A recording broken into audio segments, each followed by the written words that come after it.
*274# choose to power jackpot, which is option 2. Power jackpot no ticket back be 10 cedis. The more now we no we try 10 cedis we try 10 cedis we now 3 be you be 50,000 Ghana cedis, which mean they starting business, which mean they akwa ko high would dine.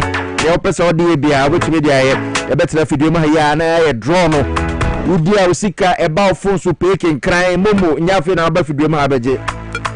I had a bank MTN for this kind of amount. It's MTN and a telecell for and I'll bet you my boss I game wait. You use MTN and as a telecell now work a crowd or phone. With the two gums is here and August need draw numbers thing in a bearing G. Now for ya wusum a year draw no a pico number pet. Exactly now na chrono. Can we send 18 years I won't come NLA Caritas platform the Sunewo. So like natural clinic as if fertility problems no bias so a bit to my low sperm count.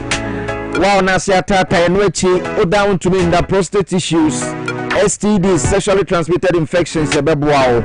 Yawo a laboratory services and also no additional mujemu a prostate scan and a fibroid scan. Kukumlimle Dr. Solomon Apia Kubi, KNUST trained biochemist, and all this like natural clinic aba. It's a corner compare wire share our home to Kumlemle Benhava Senior High School. The number near 0553932631. 0553932631. The Patrol Yura John Dramani Mahama in Eastern Region. Wako thank you to and na and some Wakaya no Bako I which bridge any road. Now Wababe no a big push no Wababe bridges any roads Eastern Region for Monsa ebe kamodie and you know or catch them nanum ewo Jubilee Park or ewo Eastern Regional Capital Kufuor and as part of the thank you to our core ewo Eastern Region. Yeti President John Dramani Mahama assuring say obe fulfilling the promises nyina.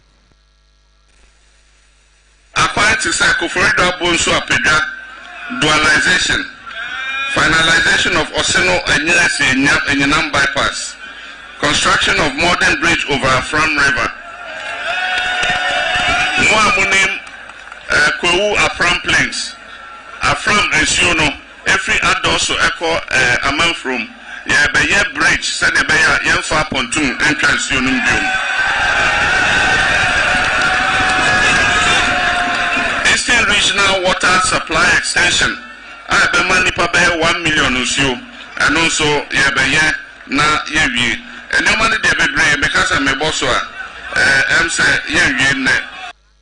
It's where I'm paying His Excellency President John Dramani Mahama, the President of the Republic of Ghana, and our in Kano. Thank you to our Eastern Region. It's Eastern Region. Say I'm out for a Kane Wamoya President Mahama when himself wakawe ye chiagu ahomaso. It is part of the big push no.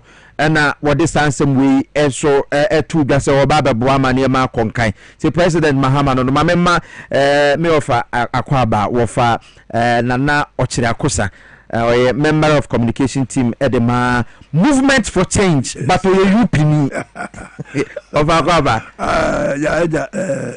PC. Bibiaboko there. Oh, already doing there. Oh, my hojia nice. That you can say Nasema. Okay, President Mahama Eko, thank you to Volta region. Then later, within the week now, Ashanti region, Western North, no DP Ashanti, no Wako Volta, no Wako Eastern region, no Wako Kaya, na no make our mark when one some near there any problems or more FAC, and I want also the wing na to the Wuchri Musen near Wakasa obey no obey. You, Piesie, said the money Quemono, the same decade and Chiak Mount.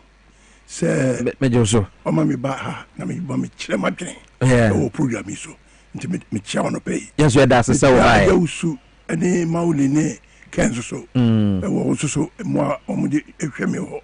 Okay, now, Mr. Chamiamura, I like to Chamatin. Okay, movement for change, a penny.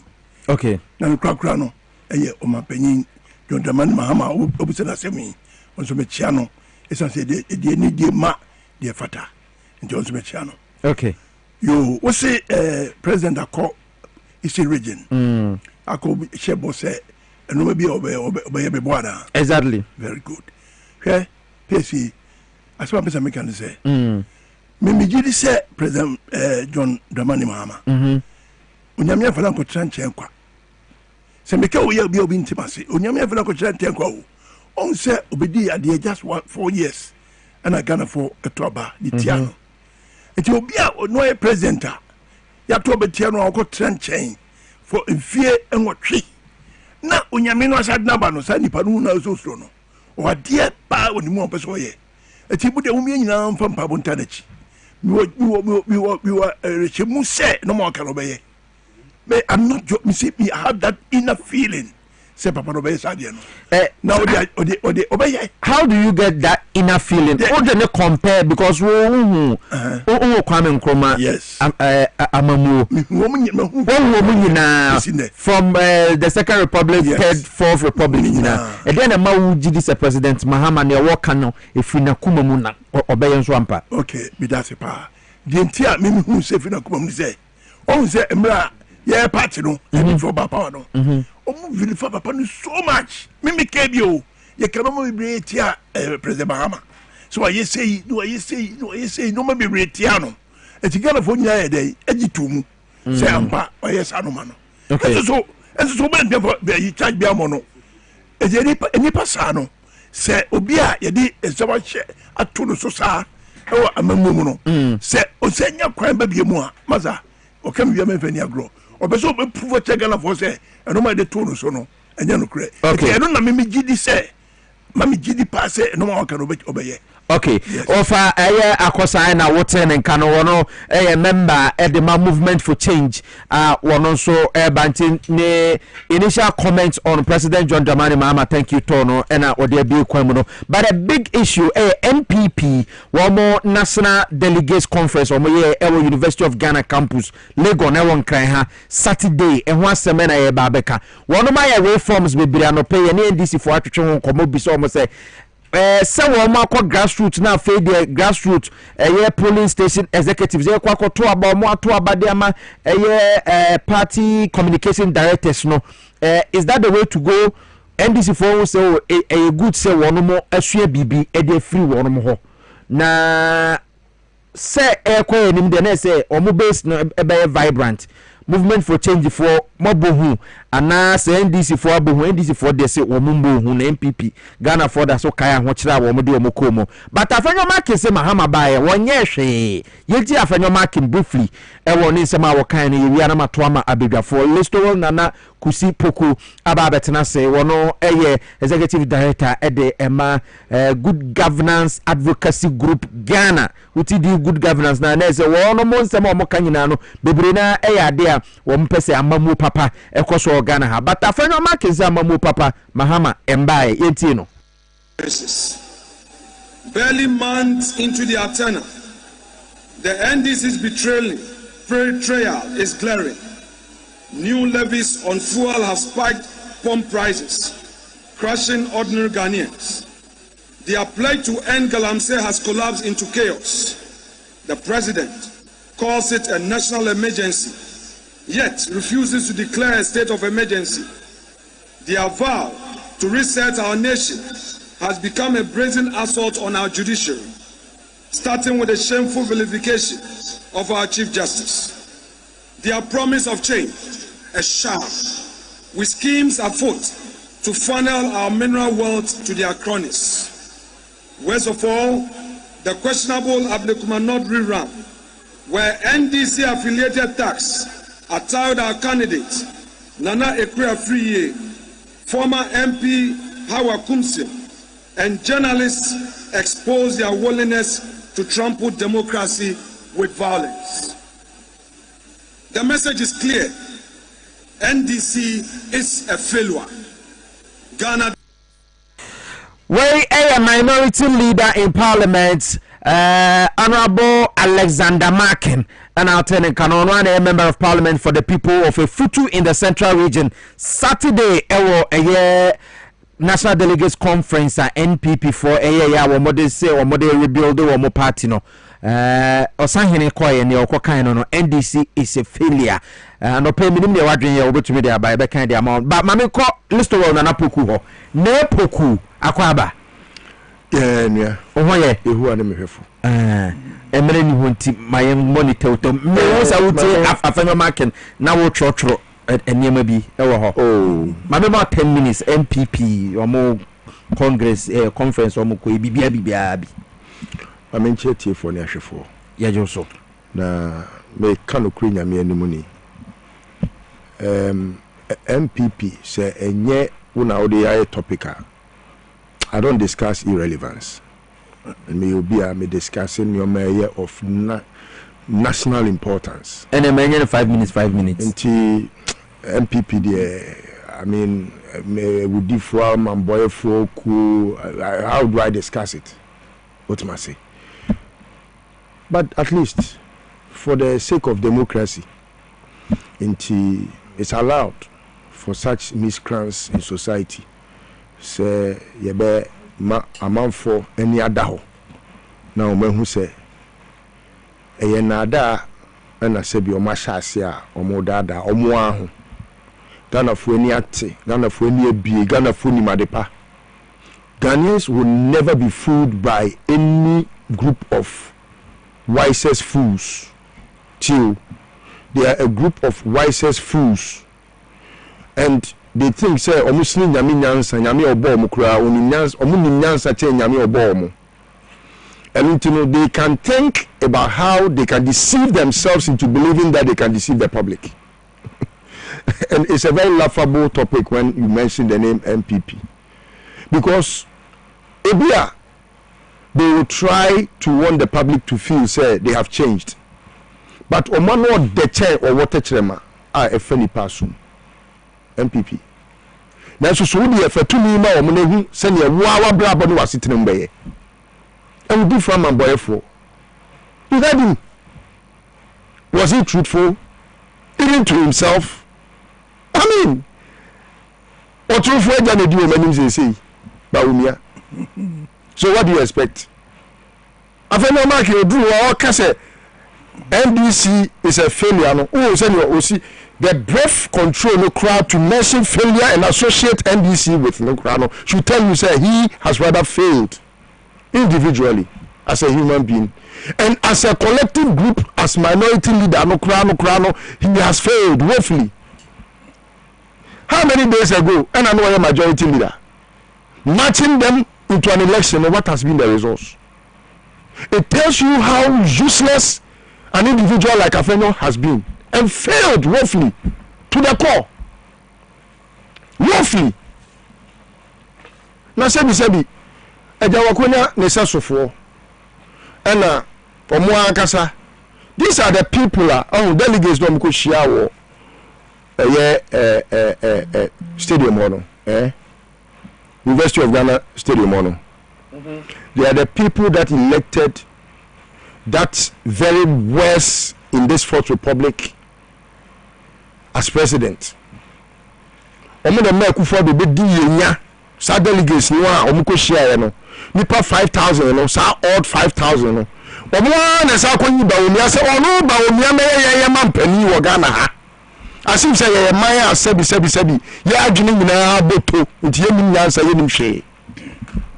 And hypocritically yesterday 3 years ago you could hear them speak and speak lies through their teeth to that audience now almost adwene mu ha no almost so bo mo nsem. And you saw the problem of Ghana in one stadium. The problem of this whole country was in one stadium. So what do I have to say about somebody who doesn't reason before he talks? I've always told you, say, we have only 2 categories of human beings in this world. One that thinks before he acts and one that acts before he thinks. They were blunt about only one truth that they have seen, say, for the first time, they were talking to themselves as a political party and they were not talking to Ghanaians. Were they elected to be the administrator of this country or administrator to themselves? Yet Dwabo ma omo say, omo na meye MPP adwuma na so omo meye oman adwuma. After marking last more kind statement back up and the room and they say they were talking to themselves instead of talking to the people of Ghana, which is true. They governed themselves. They ripped us off. They ripped us off as a country. And as I say, for our monies. and until was say no MPP near ade was so say tiri say catch one catch all so omu nya na omu nya ba ko na mo tama omu nyina we adwene we da ni patrim krofo sa tutuboto ni balawi bawomia je say da bia na ma okọ BNI say na bi e dey na waye bawomia ne first person be catch say Jack, where are you women I invented BB leboa.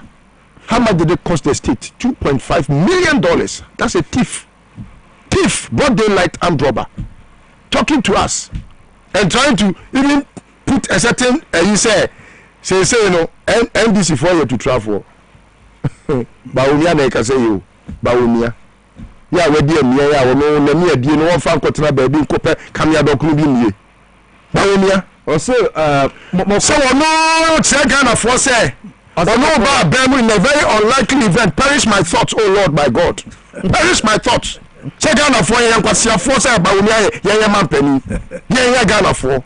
I love that. Now where who be a crop sebi. It do class to us, no. Who about vice president? A choir of us, I'm the bar Bemu. I would be vice president 2020. I got to a bani power to you, Unkai say I could body petro.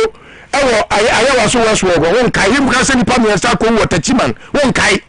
How a cool sin is this Yakobo? And not your hair. Oh, Mary. I do way, or to be Pepe president. Now, enamable. No, the beer. The Rebecca assembly say, be proud of the social media buy and all the telephone buy. In our sector of this country, no. Nipa oda mobile phone adi man be ye krabehwe eyura mahama sabe no ye communication minister and omo ye advert bi ni gina ba bi na make say okay do mama na de bae enti ono so na ba bam no sade fiber optics ba Ghana han mama say internet are spreading across the country enti sa tete asemu ana oritimi ka say Rollins wo ye mama wata enti ye twani patini de a face sinase na ye beto front page of the crusading guide no sade no bi ntimi wobiem what ma say enti ye say akola na okura phone no oni nyansa tani mama ne papa a omo wo no because we suen ni nyansa free phone we so have social media teachers say social media no the papa ne mama ntimi ensisa na adwene bebre kwa enti afa no ma kan ba oni nyansa cha afa no ma kan straight because nyansa obet free phone so no when you said the papa can entro the bawomia ba akora keto ani mu no bawomia nim because the bafa phone o say oh daddy you are a liar. How can you be this hypocritical to think that MPP ni any party NDC ni and MPP ni any party Ghana ni now we go down and say you prosecute as if said the power has lost on or the authority has lost on President Mahama to prosecute our Kumsen when she admitted say wakobot you. Now NDC for na me no ya na me do am hoyaw. They like to forgive. Na Nyankopon won fa bone nche, Nyankopon kro no bo asase boss no bo asase. Won fa bone nche da. Who can say forgive me my sins and Nyankopon tie me tra. Waso twe bone ayo ye bia waso twe ba. And from so no de te. No fa bone nche. There are two things. Forgiveness, it only affects only one thing. When you mistakenly do something, I know a mistake. But God doesn't forgive when it's a sin. He doesn't. He punishes sin. So I found punishing whatever punishing ma. Because sin is an unpardonable thing. Yam pardon. It is a me who are this for. No, we make a tell me na people say, I wait there so obey me anya hwe. Anya hwe. Ade what from people allow from NDC allow from my guy. NDC for there can be that. Say trouble the papa my fan channel. Hey, yes. Say they say I just told him I told him say I will never make it, you know, I won't mention his name. I'm forgiving him because it was a mistake.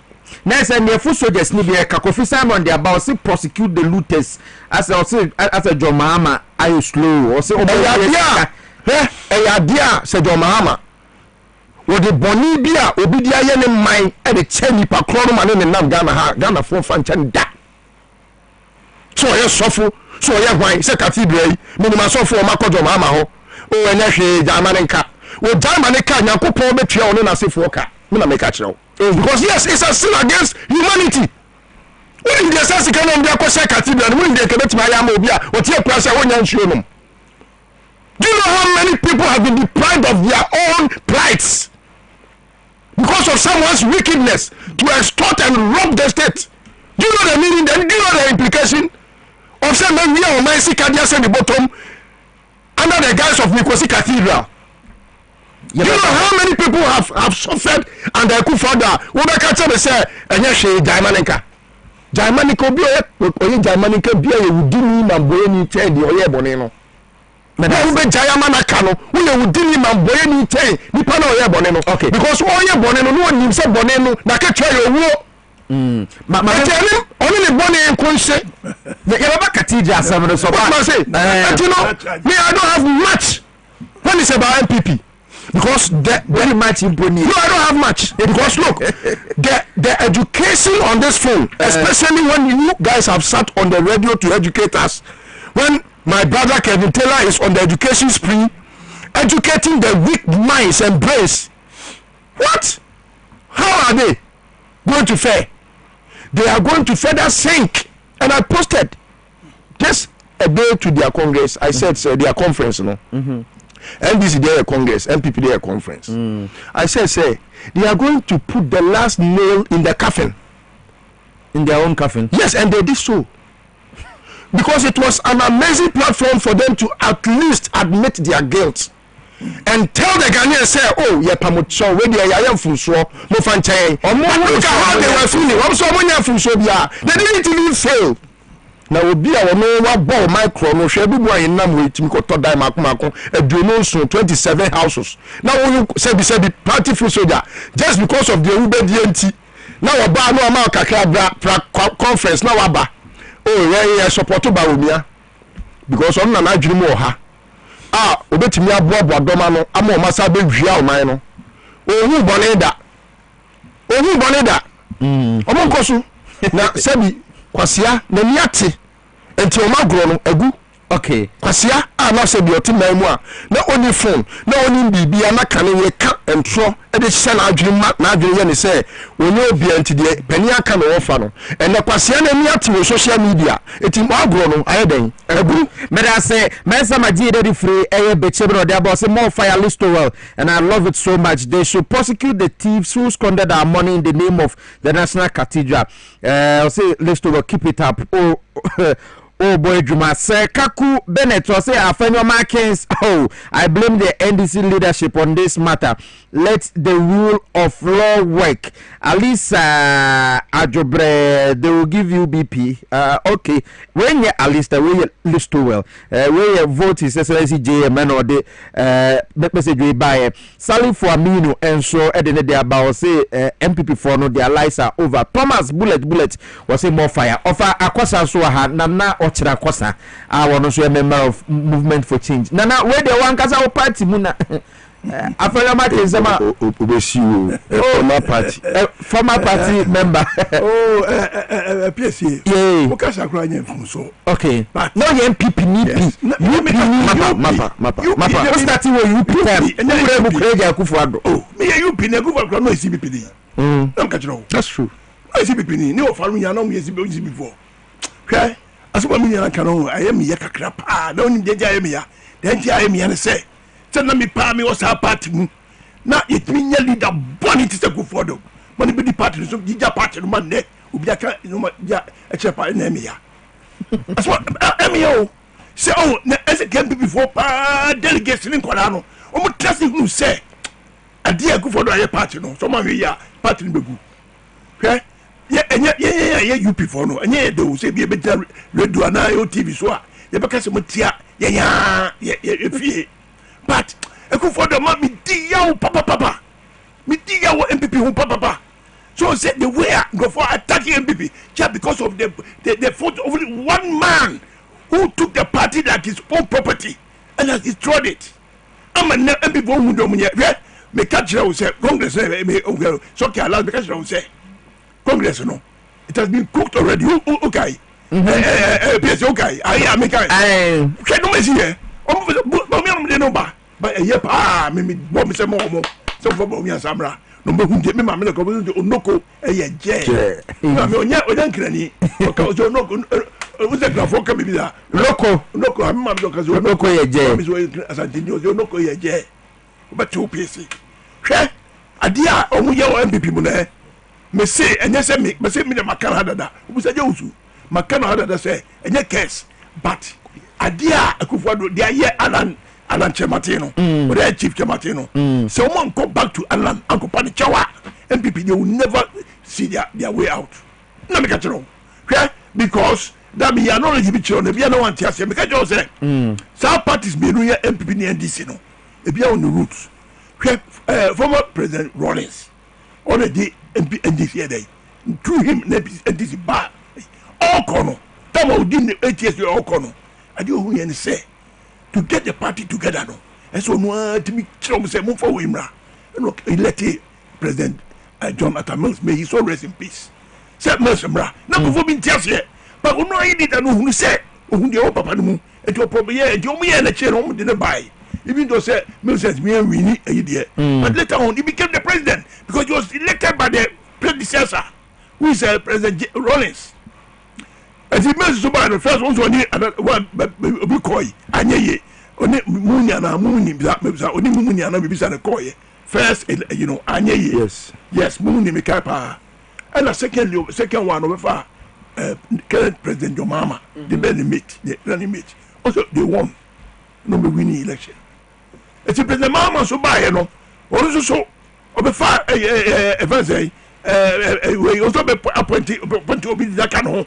Se say okoi awo se e ba so okwa onu be de onu so be o se mu hwe ndis mu hwe obi say onu obi ma propose obi ma mu so mu mistake man tin na sem nam ko ye ya e be se de atu apipi ne bi e say President Akufo onu so okono ka se Akufo-Addo you be the next Akufo-Addo nse hu di nyina achi no awo cha on Akufo se me ya we dey o be president ana Akufo-Addo so ni alam e ko Congress Legon 2007 you didn't even obtain the 50% threshold that needed for you to be the flag bearer. But Alan said there should be unity. That's at the party. People do so. So Alan conceded Legon to you, say my brother. Even though you didn't even obtain the 50%. And I said, Alan, after me, you are next. What happened? Or promise no. Or promise. That's more kind on record. That's more kind of a spiritual. Papa, if you see it, no, Yami Obu Nipano, or Okasem, not some never yet a Yajuma. When God speaks, then it works. When you go on Vanessa, you're not the custom. South President Rodema Nipa. It will be a leader, that's all no cast Samoa. South to be established. A Akufo-Addo, or ye before a road no winning. Now, no, they can say Alan next out far a tree. Comfortable, we are buying no. It's a case on NPP. Alan resign, Nipa be free, say, no, can't be now. Alan resign one day mami tap na mesa na mincho ji Alan resign come be kuno come for be kuno me ka shemu na wo TV so man kana phone say Alan wa resign for people Akufo-Addo more president they would have killed him first resignation na the last one no first one there only there resign so no more here na so you were call we Dawacha. Later on, apologizing to Alan. Yeah, that's true. So, but Akufo-Addo I twisted the whole matter against Alan. Because Alan won't pack us up. Alan says, she across on time in the Diguma. We say, bro, now, Chief, say, was the Brian, would he be able to call? On pack us, you must take advantage over him. And we cancel our total so. Now, Akufo-Addo who cover the president, but Alan will be. Who Akufo-Addo who he part or will be the president, but Alan will be. When Alan won, yes, Becca. Akufo-Addo the president. Now you want to prevent Alan from becoming president. Baby. They say MPP move. Someone say they say no percent on the Baumia at all costs. Now can the Japan or Makwai? It's a party no me say all on my mind is CPP is on my mind now. All the CPP and that case CPP problem yes President Kwame Nkrumah you two in the things he said no call you know. He was not able to let anybody to lead them. And the PCBPI the only time when we had a chance was in 1979. That time no, that UPA. Akufo-Addo more for that cheap party no. So anymore. 1979. Akufo-Addo more for power no. and you do boy and one chemu and join near free for us and phobia. They could form UNC against those who PFI, the main Progress Party. And I'm going to deny MPP at that time, UP traditional, and I'll deal about by. So that's say the same thing go for us. I has revisited the history, but MPP they are not learning. Open now cannot boy big. Maybe say me say me can't assembly. Me say me at my age I don't have to use insulting word. I can be deal attempts this year.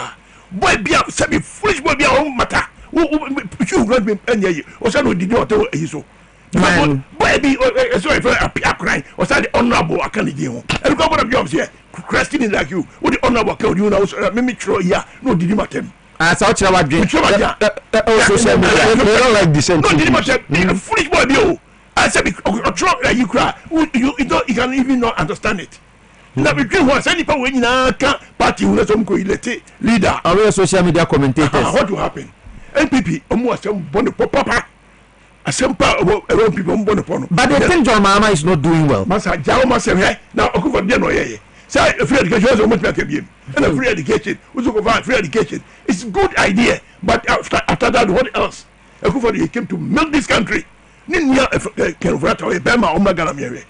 Kenfrato a Bema or so near here. Omagana. I don't know what you're going to So, Oyari. We are Oyari. Yes, so no, we are there. We want to be. No, fine. They will make a sure Mrs. Oyari, you want to be. So be I'm not scared of death because I will die. It's inevitable. Remember, you did 103 years. Because you know, I mean, we may say Ghana, the way can write the way Ghana, no Ombra, Medina. So a bear man say when you're here, you may show deep Mahamatem, and a Mahama Airbus, and a Mahama this, and a Mahama Ase, won't you didn't go here? And the Mahama Papa was say, Converata, you see a cathedral, a national cathedral, where the musica, you see why you know maybe we the Papa, and get there now, MPP, being a MPs. 90 of them gang together against you. Say, Emperor. Now go for the who to me who say Bonino Papa Nitribo said, who are you Boniche and go for the trip. No more about catch us a year first here. Kerfurata.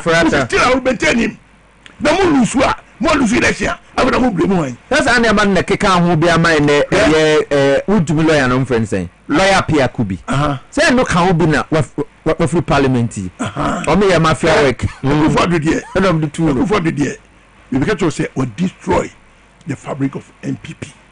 But me say MPP for ne sa momentum me say me pompa say MPP for be be no me tie enya sasema ye ka ye me UP for me UP in the 60s buzi anyina me ho mo eti ye party no ya koma mu so asema me ne ke ho eti me ya but no question no ka if you say ya trauma nipa ba for abagie party na dey eti jana say no kwe congress mu ko a conference kekaboko mu ma emra say ma obia ma ho ma bibia che say on e epedo but we are by moment but we are the right to walk across the field na mo ye ba can Japan pa dia must put on outside the mon prima no fa no man wembi na so ba me aye the last flag bearer of MPP it doesn't matter you have to go to another congress yeah omo can be say na akofo enya 2 times and okoye akofo dunya say everybody when you say what the first flag bearer of MPP to 1982 why? Because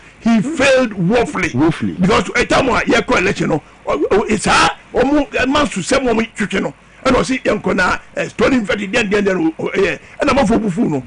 Say you call election to presidential, was only to a parliamentary. So that was used against him. It's about me also no. I guess we used against him. Wow, contact. And MPP ne ko hodu say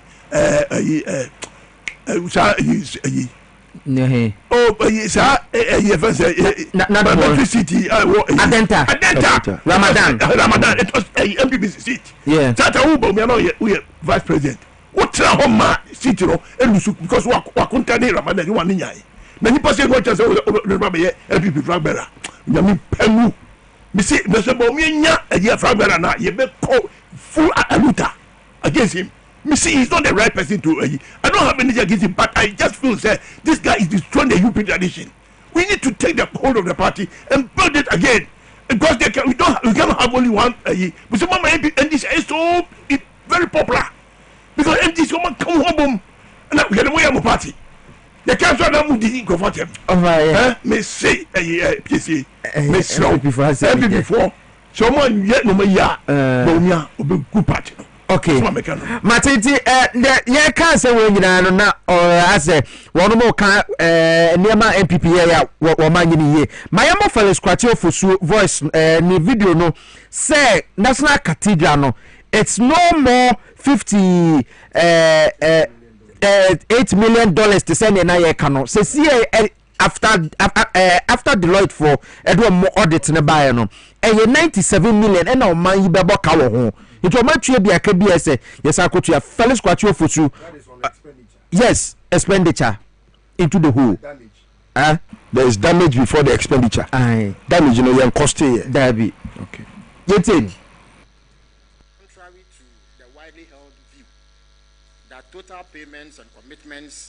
contrary to the widely held view that total payments and commitments to the national National Cathedral project amounts to $58 million so far, there is actually an additional outstanding payment of $39 million due the contractor. Now, when added up, this brings the total costs incurred so far for the whole that sits at the site of the project to $97 million. Also, due to the lopsided nature of the contract, additional costs continue to accrue daily, despite the cessation of work on the project since March 2023. Now, I want to take you through some of the Felix Kwatio Fosu, Minister of State in charge of government communication, and I would say, government accountability series. No, last Friday, or then some way too. There's a name say 58 million. Say Usha audit na amount for our more call center class neta yetua ma omo ebi mo calculation say sankofo ade yetua sika base 4.5 million ena rade nepoku ma yetwa de tew na yempon mebusem eti edumu enai yimi miensa konai o say we nyame asem kakra. See, by wisdom, a house is built. By understanding, it is established. By knowledge, the rooms are filled with all precious and pleasant riches. This is the word of the Lord. Amen. Thanks be to God. So, by fools, a house is not built. By stupidity, they are not able to establish it. And without any knowledge, ignoramuses cannot bring precious, pleasant riches into the rooms. As it is saying, and then you see them as an EP. One thing. Now, sending the yes, we do send the kind. What you say? Now, Obakwasia de, a sense of chrono yan de intino. What Timia J. who say? Omaya Sebi. Yet Yasemaya Sika and Wakwa Chia ye bre as an yedidie no. Of all the priorities no, Yankupa won can say only died them. Why ye edia to Ghana ni adwini say. Ono ase nyamebo so obesi diamano. Who say you can say religion is the opium of the masses. Who say you can say kasano. Yeah. Do you know why I'm not religious? Who say me say me Christian me anything religion. I only believe in God, that's it. If that is also a religion, then I beg to differ. I only have a covenant with God, and that's it. Okay. Here, first of all, I didn't pese omampeni jo Muhammad na adwen koso a yen time discuss it. Eya me yakakana ya tue fi o man futuo mu e de akwa eye omo a omo hwe cathedral no so no. Eno pe ne yeka. In fact, donations kwa Ghana for eye quarter futuo nkra yen time kan wasem. But I know say sorry I would be ignorantly and shallow Maisa eya software sebi omuni for example to say me ankasa me former church Pentecost the premier no down no chairman opoku nyina say e kwa heaven na me ko opoku nyina wo ho a me ka se Nyankopon ka nokre Hey, yes, because Nyankopon only works with one thing, wisdom. To decide to spend Pentecost for almost a kapao Ghana, you can't show almost catch a Pentecost. After them now, Roman Beba. Now, Pentecost will consider a day almost in Okaswa. A day almost in Okaswa, not that back room. Pentecost Trade Center. Sir, Hono, it is a cathedral, and the best and 9. Almost see a ya quine, a ya be a kama. Kubusa Sunday boy is saying. Now, no, no, free Pentecost, Ababedi Cathedral Sika, Ya Nutino, Church of Pentecost, a Diaba Cathedral Muno. Kubusa say Cathedral Sikana responded, apart from a Manana Dahono, a Diana says Canadiae. The Sonia Bohemia, and I wouldn't have some Akatakata when it's all your software. Opoku Nakobe Sadi. Say no Opoku Nesca say, 97 million dollars, one for Kobo Bra, Sam Brown or the Babo. Why have you singled? Yes, because Onona was the defender of crime. Onona what judgment a defender say a papa say best send or mine best spending $97 million to dig that hole. Now what Kusiboatin there, Omuna did the last. The other say be the kind of Naka Opoku who say now some say will be a wonder Pentecost to be a chairman, which a president to Church of Pentecost. Apostle Nami Chanina Sebi, I will say no. Now to be the leader of Church of Pentecost, no, we know the packetwa. And to go spending Church of Pentecost, Sika 97 million, the Ayasa Bravo is Makotu, and Mena Keke. That is why I'm using this example. Because it started when he was the chairman of Church of Pentecost. It is a woman spending $97 million. I found 2 minutes as Church of Pentecost. Now, on my secret, the other go 2 minutes now defended the other Mamboyani. It will put to him, say, Opoku Mamboyani first on the list.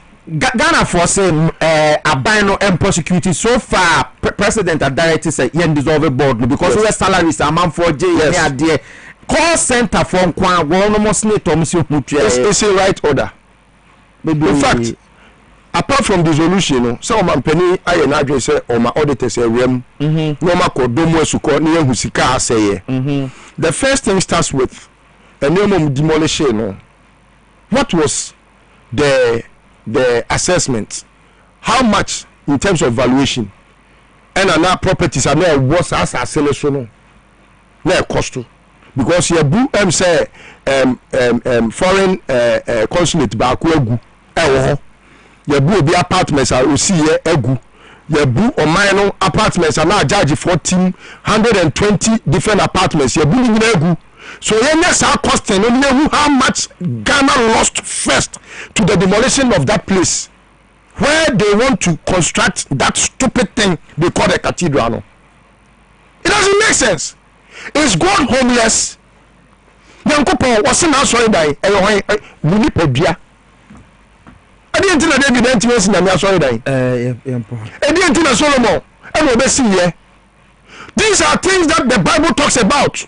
So when people want to use that Machiavellian tactics to want to misinterpret the Bible, to me say Bible no can okra, you have to put it to them.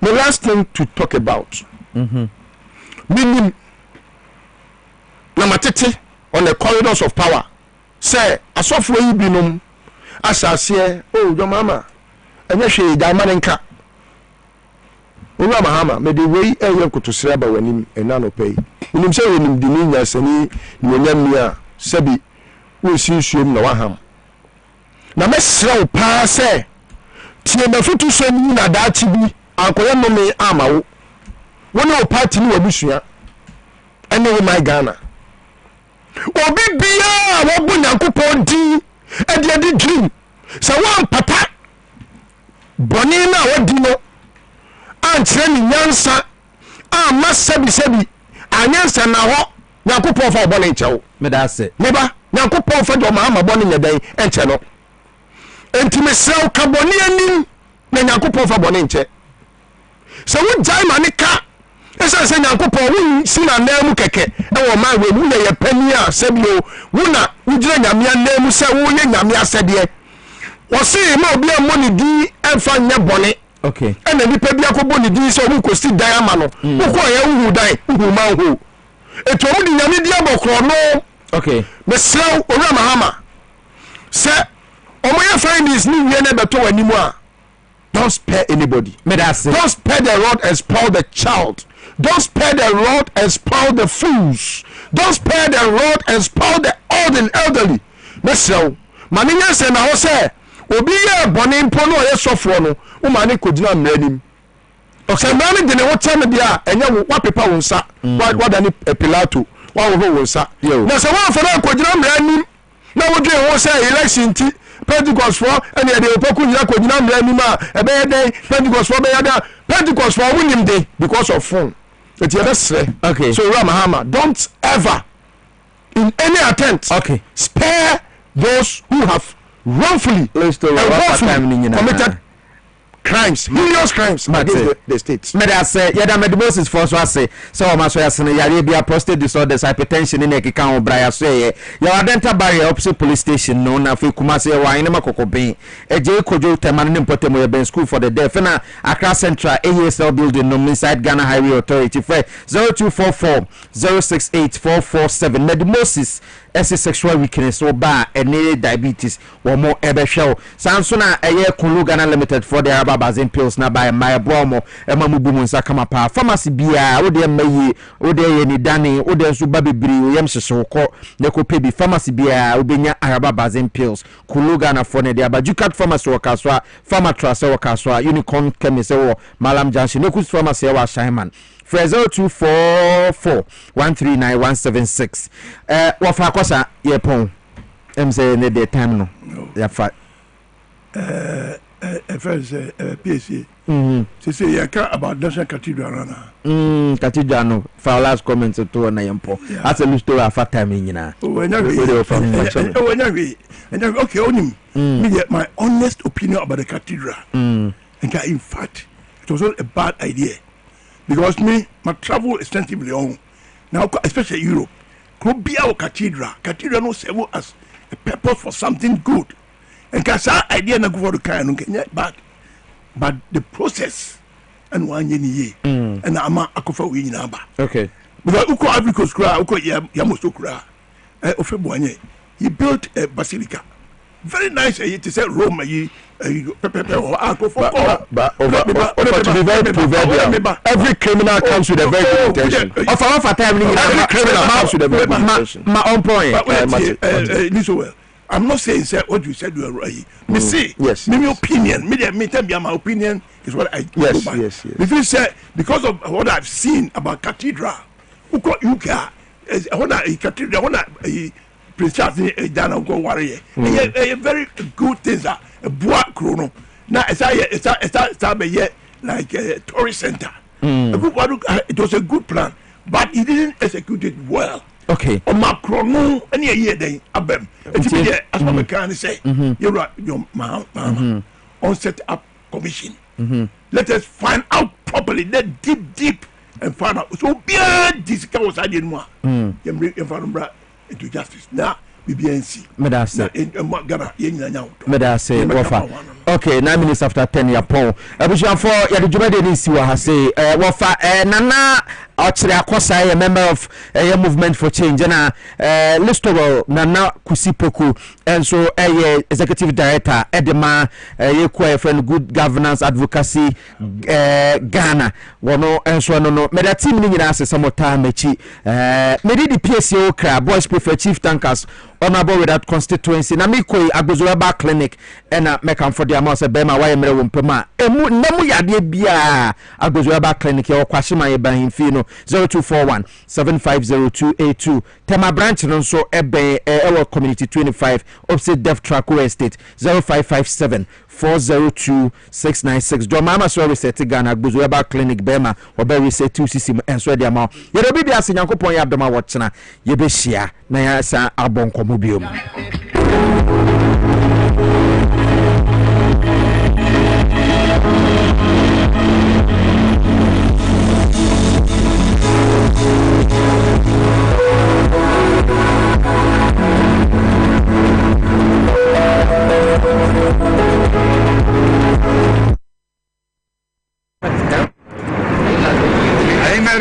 They wait in line for a free warm meal at a food kitchen. It's often their only meal of the day. That's true for Macario too.